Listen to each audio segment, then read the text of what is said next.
What's up, Gearhead fam? The Dodge Charger has spanned a 50-year history and 7 generations. Which generation is your favorite? Meet me in the lounge and let's talk about what happened to the Dodge Charger.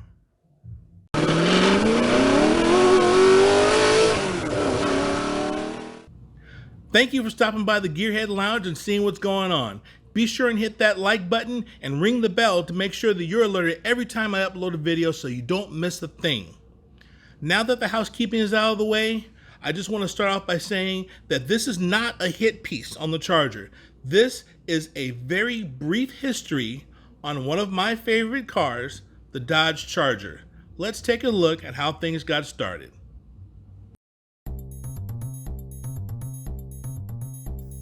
The Dodge Charger has been in production since 1966 and is in its 7th generation. It's been a mid-sized two-door, a muscle car, a luxury car, a subcompact, and is now a full-size 4-door sedan. It's been killed twice, has been powered by one of the most iconic engines, one of the smallest engines, and one of the most powerful engines. It has been offered in rear-wheel, front-wheel, and all-wheel drive configurations.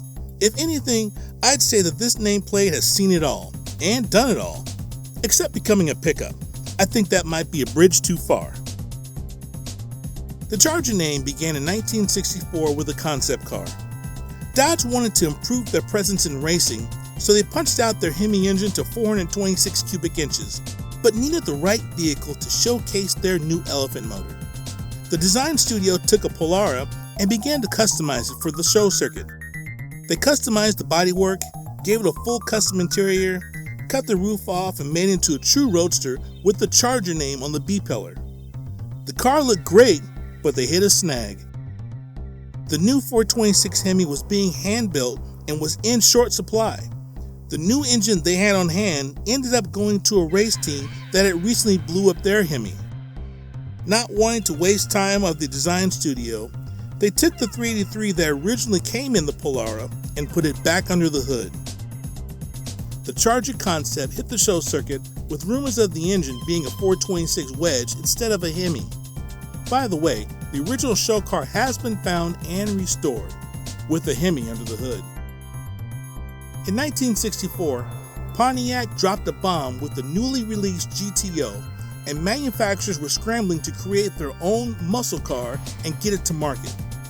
The execs at Dodge not only witnessed the rise of the first muscle car, but American Motors released their Marlin, a handsome-looking two-door with a sloping fastback roof, and even their sister company, Plymouth, had the Barracuda. Dodge wanted to get into the game as well, and the Chrysler high-ups gave them the green light, with one caveat: don't build a Dodge version of the Barracuda. So, they went back to the drawing board and revived the Charger name for the second concept car, the Charger 2, a mid-sized two-door based on the B-body platform. This concept ultimately led to the first gen Charger that we see today.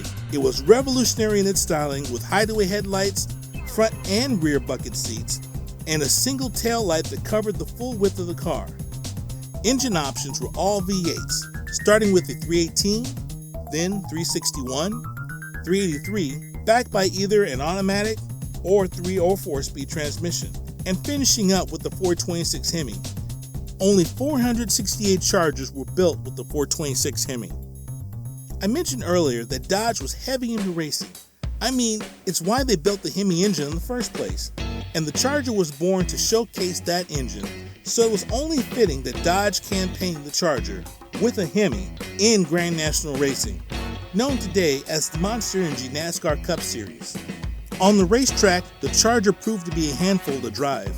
The body design generated lift at high speeds, making it difficult to keep traction. Dodge designed a small lip spoiler that helped provide some downforce to the rear tires. It wasn't much, but it was enough to allow David Pearson to win the 1966 NASCAR Grand National Championship. And it also made the Charger the first production vehicle in the US to offer a rear spoiler. The Charger received some minor changes for 1967. The rear bucket seats were changed to a standard bench seat, and the engine choices were revised. The 318 was still available, but the 361 was dropped, making the 383 the upgrade engine. Next in line was the new 440 Magnum engine, with the 426 Hemi still the top choice. With the introduction of the Mustang and the Camaro, sales for the Charger were less than half of what they were last year, and the Hemi Charger was super rare with only 27 units produced. Something needed to be done quickly. Enter Dodge designer Richard Cias. Chrysler execs noticed Cias' sketches that had been made in his spare time. Amidst internal opposition, he was given permission to develop the new double diamond or Coke bottle profile. What followed was the Charger 3, a radical concept that formed the base upon what would become the second generation Charger. The new design was, as we all know, a hit.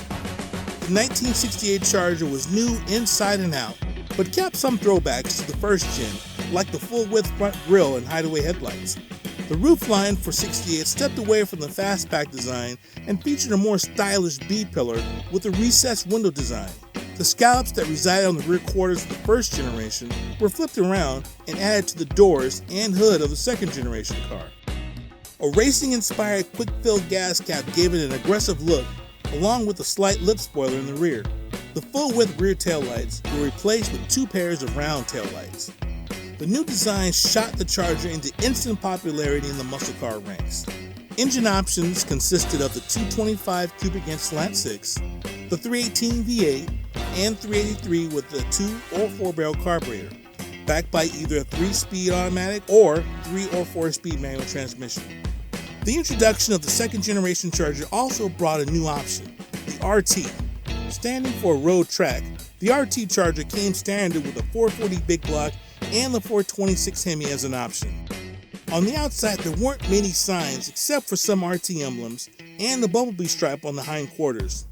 The stripe could be deleted at no extra cost. The second generation Charger became the iconic Coke bottle design that classic muscle car enthusiasts all know and love, and it has even had an influence on the latest generation of Charger today. Not to mention classic movies like Bullet, Dirty Mary, Crazy Larry, the Fast and Furious franchise, as well as the Dukes of Hazzard, have kept the car in the limelight for decades. The world of racing was another story. On the street, the Charger was a winner. On the track, it was struggling. It was extremely difficult to handle, and traction was a huge problem. Their biggest competitor was Ford and Mercury, and they unleashed a pair of aero warriors on the super speedways in the form of the Torino Talladega and the Mercury Cyclone. These two threats caused Dodge to do something that was revolutionary. They rented a wind tunnel to find the solution. More on that later. For 1969, the Charger received a minor facelift. Some of the more obvious changes were the front grille was redesigned with the divider down the middle. The rear taillights were elongated for a more aggressive look, and the side markers were changed from round to rectangular lights. A special edition package was added alongside the RT, and the RT bumblebee stripe was changed from a double stripe to a thicker single stripe with the RT logo etched in the side. The stripe could be deleted, and if so, then an RT emblem was placed where it would have been on the stripe. The powertrain remained virtually the same. Now, back to the wind tunnel. During their research, they realized that the Charger looked fast, but in NASCAR, air management is key, and it was determined the Charger didn't manage the air very well. It wasn't horrible at it, there were just a couple of issues. The first being the recessed front grille. At high speeds, it created turbulence, hindering its ability to split the air. The second issue was the rear window. While the flying buttress look was attractive, it made a low pressure area at the base of the glass, creating lift. Now, we all know how bad turbulence and lift can be on the track, so the engineers at Dodge went to work to address the issue. And here's what they came up with for 1969. The Charger 500. When it comes to air management, the Charger 500 was a vast improvement. Here's what they did. For starters, they addressed the recessed grille area by fitting a coronet grille flush to the opening. Next, they used a fiberglass plug to fill in the cavity in the rear and mounted a new rear window flush to the roofline. Finally, the A-pillars were streamlined with the addition of stainless steel covers. The end results ended up with a Charger that was much more stable and 6 miles an hour faster. However, it still wasn't enough to keep up with Ford and Mercury. Dodge had to pull out all the stops. It was back to the wind tunnel, and what they came up with was pretty radical. The Charger Daytona. The look of the car is, well, polarizing. You don't kind of like a body like this. You either love it or hate it. The Dodge execs weren't concerned about the radical looks. They wanted to win on the track, so it was function over form with the Daytona. Just about every racing sanctioning body had the rule that if a manufacturer wanted to race a vehicle in a particular form, they just made a version of it available to the public, usually 500 units. This is called homologation. So, for some, the racing version of the Charger Daytona looked menacing, while the street version looked like overkill, or vice versa. They began with the Charger 500 and everything it is. The leading edge of the fenders were modified to accept a 23-inch aluminum nose cone complete with hideaway headlights.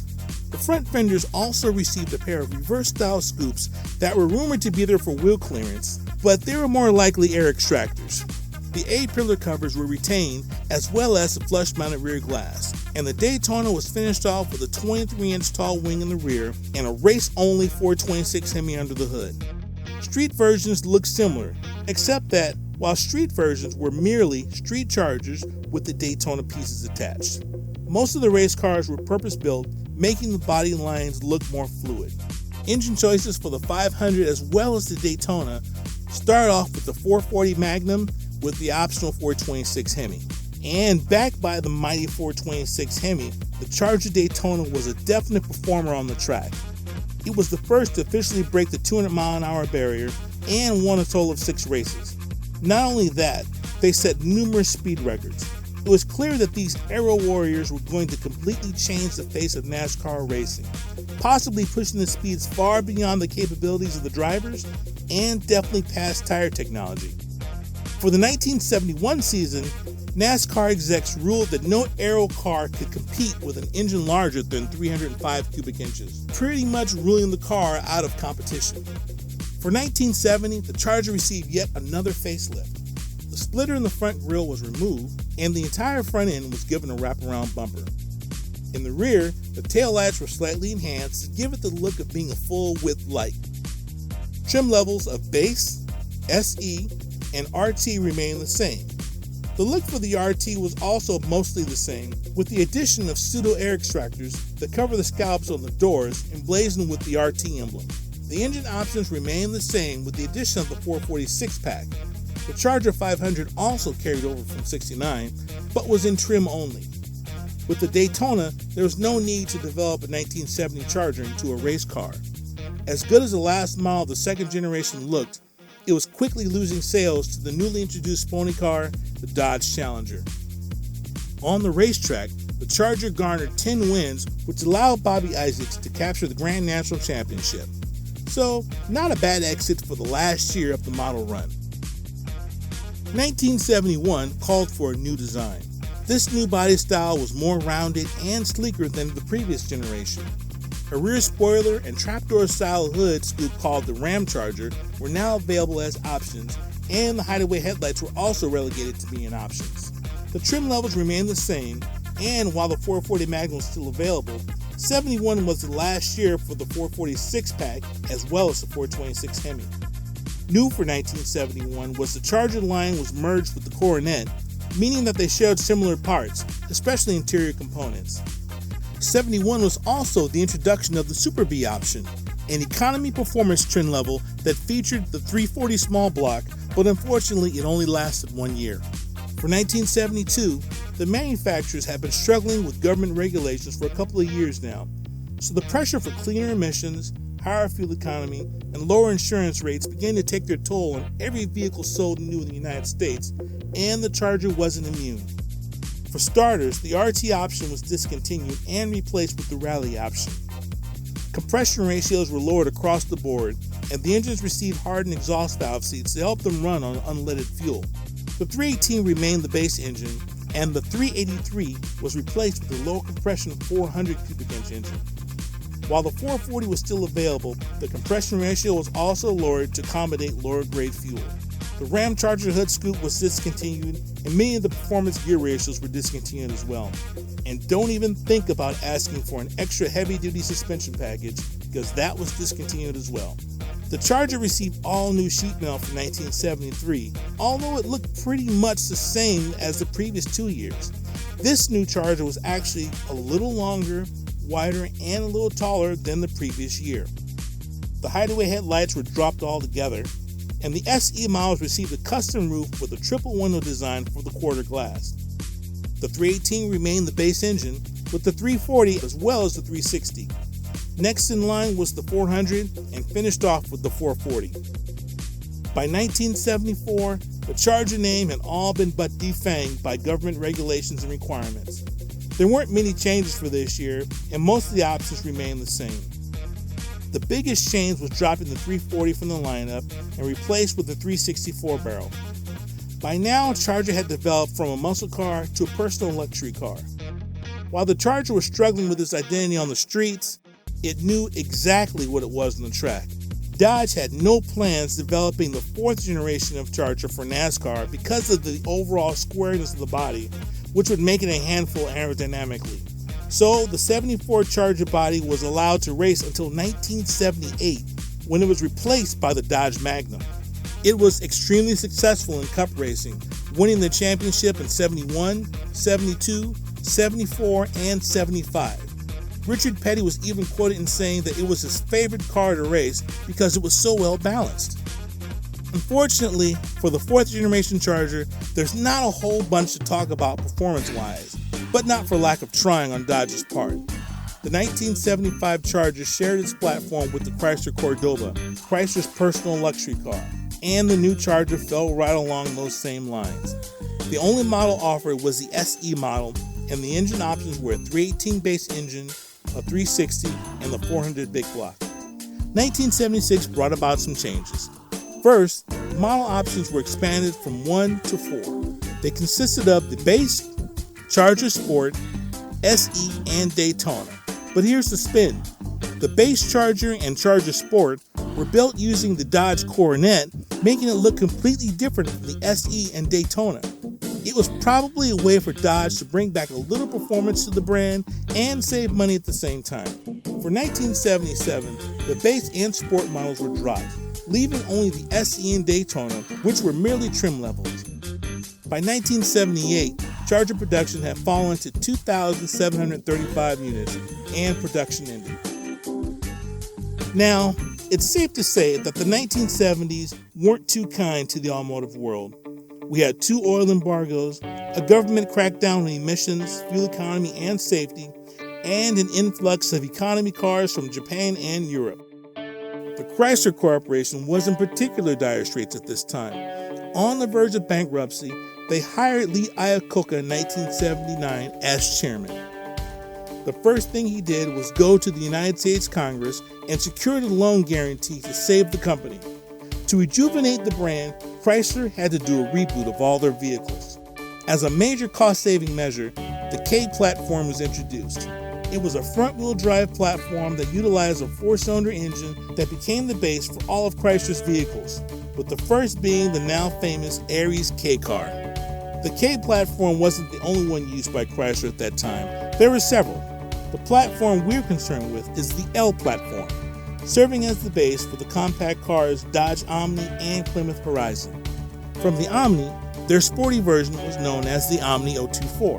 In 1981, Dodge gave the 024 a performance upgrade and called it the Charger 2.2. For the Charger, the 1.7-liter transverse-mounted 4-cylinder engine that generated 75 horsepower was upgraded to a 2.2-liter that could grind out 84 horsepower. Other features consisted of a spoiler, special gearing, a hood scoop, and special graphics. This was, by far, the smallest and least powerful engine that was ever used to power the Charger. However, by the time the 5th generation production ended, the durable 2.2 was producing more than double the horsepower. Remember, we're talking early 80s here. Detroit was just now beginning to regain its footing from the disastrous for the automotive world 1970s. 1982 saw little changes, but 1983 elevated the Charger from being a mere trim level to being its own vehicle. A 1.6-liter engine was added to the lineup, but was changed at mid-year back to a 1.7. However, the big news for 83 was the introduction of the Shelby Charger. Back in 1965, when Iacocca was at Ford, He and Carroll Shelby teamed up to create the most memorable stable of Shelby Mustangs up until 1970. Could they work their magic again? Well, kinda. I mean, Shelby did a lot of work on the stock Charger and greatly improved upon the engine performance, the handling, and the design. They started by cleaning up the looks and removed the gaudy graphics and replaced them with something a little more serious yet elegant. It's by far the best looking of the 5th generation Chargers. Under the hood, the compression ratio was raised from 9:1 to 9.6:1. The camshaft timing was advanced and the electronics were tweaked a bit to boost the horsepower from 94 to 107. It was a good start, with more to come. For 1984, the Charger was given a facelift and upgraded to 4 headlights. However, the Shelby Charger retained the 2 headlight setup. Otherwise, there were no other changes. 1985 saw a few changes once again, but now the 107 horsepower 2.2 that previously powered the Shelby Charger was now an optional engine for the Charger. The 85 Shelby Charger brought the introduction of the turbocharged 2.2 Turbo 1 that cranked out a whopping 146 horsepower.